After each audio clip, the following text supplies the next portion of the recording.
अय्या किती छान वातावरण आहे ना. आणि मी किती दिवस झाले तुला कॉल करते, तू नुसतं टाळाटाळ करण्याचा प्रयत्न करते.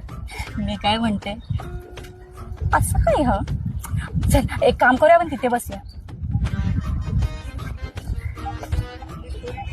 अरे आपली फर्स्ट डेट आहे ना, तू काय लांब बसा, जरा इकडे ये ना. अरे इथे बस ना. मी नाही, मला लाज वाटते. ह? अरे इथे बस. नको ग, कोणी बघितलं तर इथे किती लोक आहेत ग. पण असं काय ग, तू मुलगी असून तुला लाज नाही वाटत का? तू बावळलीस का, जरा डोक्यावर पडलायस का? बघ, लाज नाही वाटणार का? बघ ना किती लोक आहेत इकडे. हा कसा, हा ना यार. अरे बघ ना, पब्लिक प्लेस आहे. इथून पुढे मला फोन केलास आणि मला भेटायला आलास ना, तर याद राख, तंगड तोडून ठेवेन. अगं पण थांब ना, असं काय?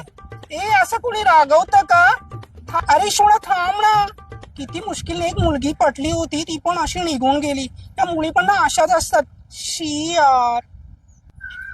शी बाबा, दिसतं तसं नसतं, म्हणूनच जग फसतं. घे आता, इंस्टाग्राम वरून पटवायचा होता ना, भोग स्वतःच्या कर्माची फळं.